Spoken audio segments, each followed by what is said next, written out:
Before this deck tech video kicks in full gear, I would like to showcase this card. Now, if this card would exist, then this deck would be cEDH viable and actually pretty decent.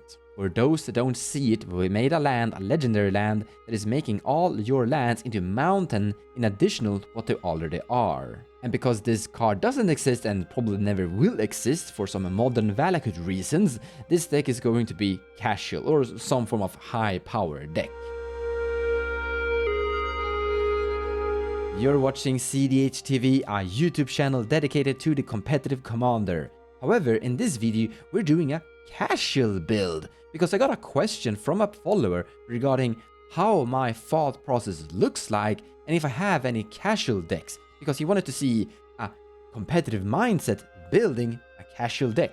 So that's what we're doing in this video, a casual deck tech video with the competitive mindset behind it, or a little bit of the thought process of developing this. I always love to begin with a concept and then just look at what commander could be best for this concept, and then try to tweak it, optimize it, until I get something that is somewhat cEDH viable. And this concept actually has a bunch of history. Here's Child of Alara, the first commander that I built around with the valakut concept. My idea was to have a base of lands and kill my opponents with manually valakut triggers. The Child of Alara was basically just a 5-color identity commander, which gave me everything, and a board wipe in the command zone that would destroy everything but lands. But it never really felt great. It didn't flow perfectly because Child of Alara is like a one-time use only thing, and there's no card in the command zone. But then these guys came, the partner commanders,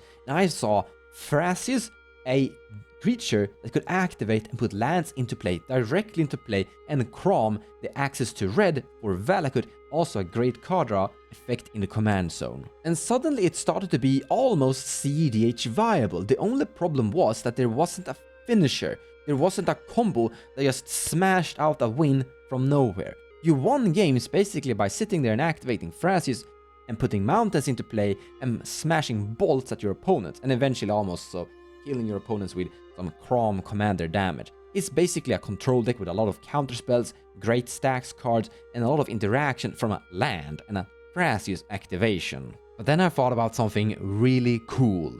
Ad Nauseam. Here's my Thrasius Vile Smasher valakut Ad Nauseam deck.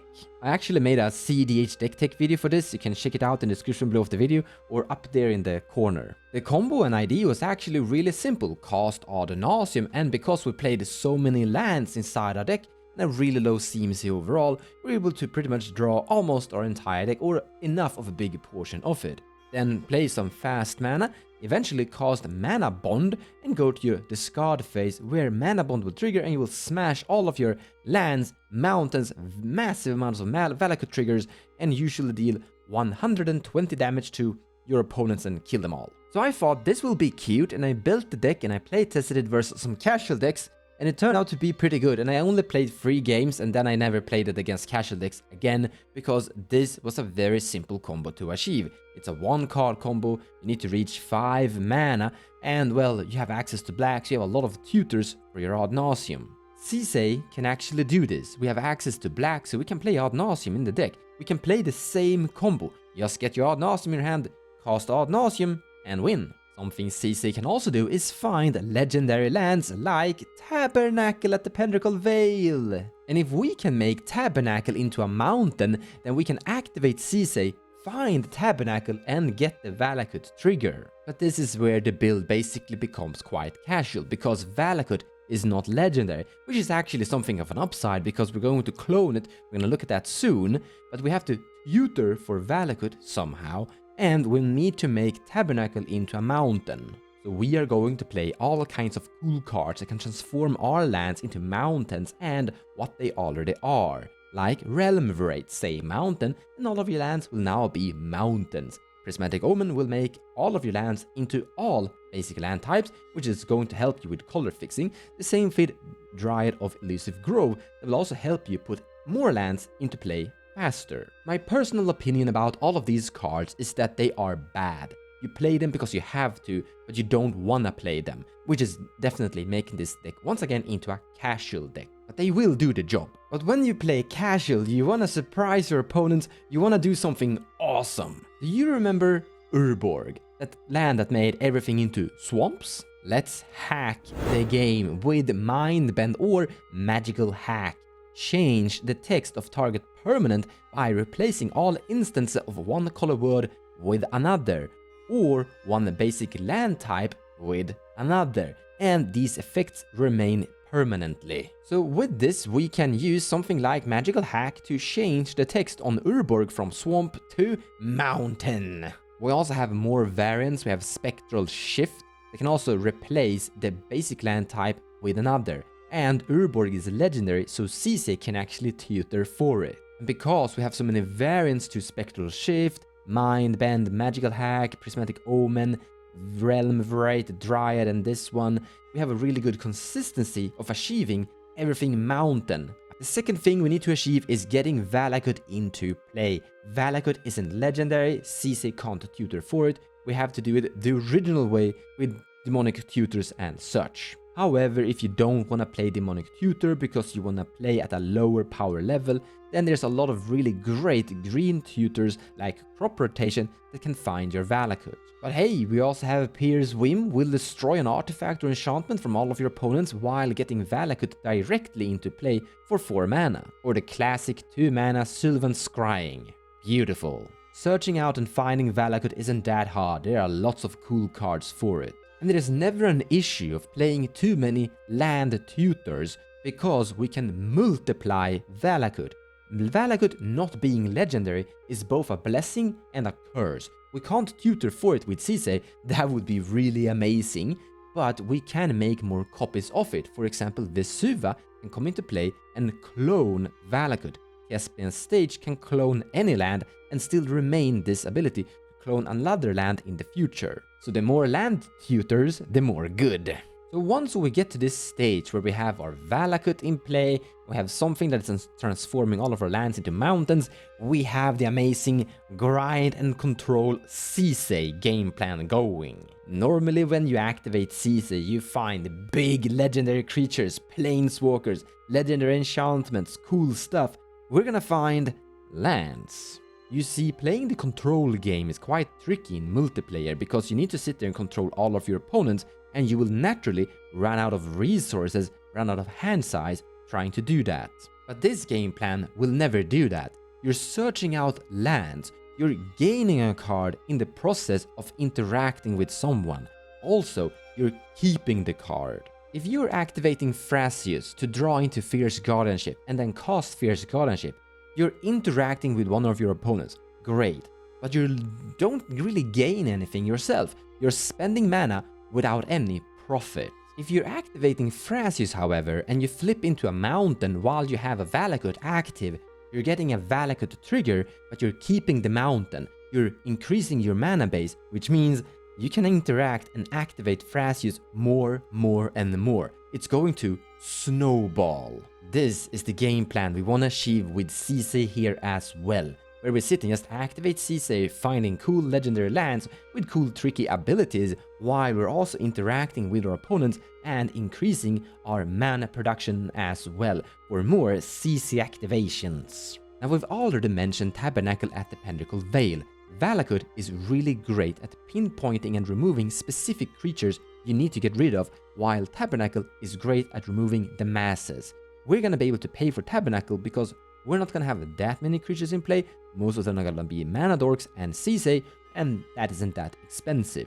Now, on the other hand, Tabernacle is a really expensive card, so you're probably not gonna play it in this version of the casual sisay. I'm actually not going to include it inside the deck list in the description below of the video, but it's a card I would really like to mention if you wanna increase this deck's power level. You might also notice right now that this deck is becoming quite oppressive. It's a deck that is really good at hunting down commander creature oriented strategies. If you're playing in a pod where your opponents wanna have their commander in play and utilize their commander, then this is gonna be a great deck inside that pod. We also have legendary lands like Inventor's Fair and Volrath's Stronghold. Now, the Volrath's Stronghold is Not gonna be in the list below because that's a really expensive card, but it could be great if your opponents are killing your commander over and over. Then we have 2 cEDH lands that are seeing play in basically every cEDH. Oh well, Boseiju requires you to play in green, but Gemstone Caverns is an amazing land you wanna auto-include in most cEDH decks,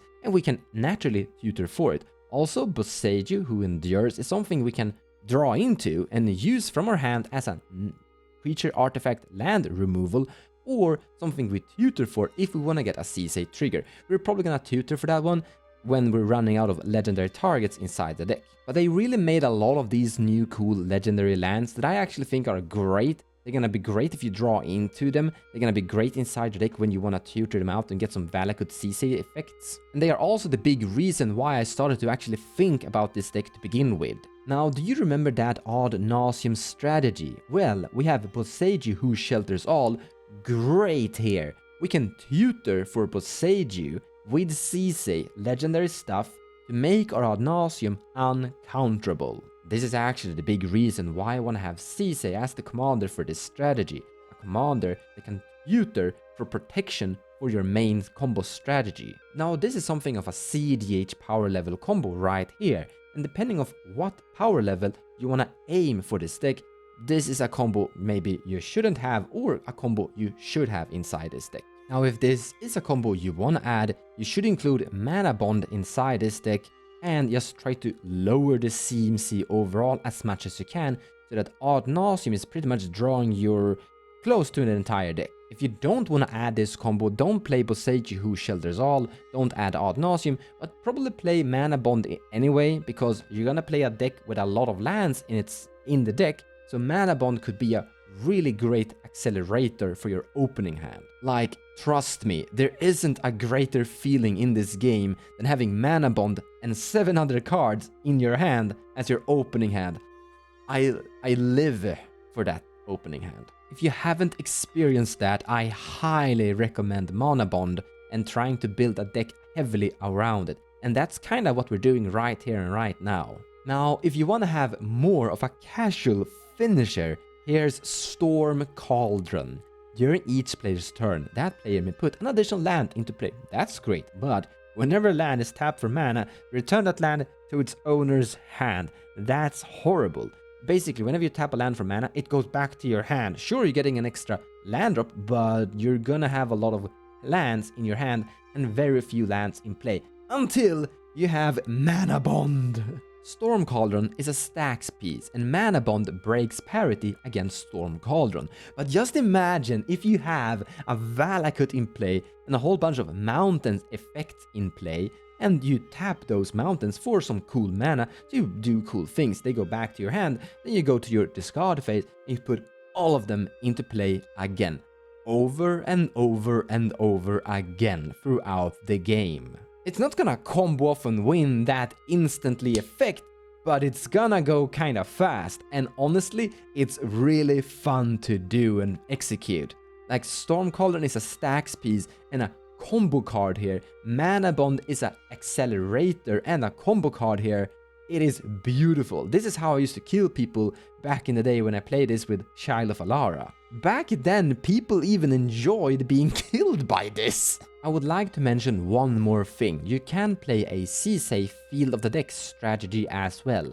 Now, Field of the Dead isn't legendary. You have to tutor for it the same way you would tutor for Valakut. But the thing about Field of the Dead is that it only requires lands with different names. Sisay can naturally tutor for legendary lands here to produce an enormous zombie token army. This isn't as powerful as you would sit there and get Valakut triggers, but Field of the Dead for a casual deck is still pretty cool. You're definitely going to play both, like Valakut is the main one you wanna go for, but Field of the Dead is just an option there as well. It's like a tiny mini Valakut. No interaction, but a big board state with attackers. You don't need to hack the game to make Field of the Dead work, you just need to activate sisay a lot and get a lot of lands into play. I hope you've gotten a good picture about this deck, how it should be piloted, the game plan for it, and kinda how you should think when you're playing it. It kinda falls into the category of an oppressive high power deck. can be tweaked and definitely have a cool combo inside it, while it still can maintain its grindy controlled sisay activation plan. So it can have that fast turbo combo win option, as well as just falling back into activating sisay for more value and power. But also where sisay can tutor for Boseiju for protection for your plan A ad nauseam. That is amazing. It really has a lot of things going for it and an enormous potential. The only thing that it's lacking is a mountain version of Urborg. I hope you learned something new and that you got inspired. Take care, guys. I'll see you next time. Thank you so much for watching, and I hope you enjoyed the video. If you like what I do and you wanna support me, feel free to share my videos or even checking out my Patreon page. Also, purchasing cards from the TCG Players website using the affiliate link in the description below of the video will also help the channel grow. So a big thank you to all of you.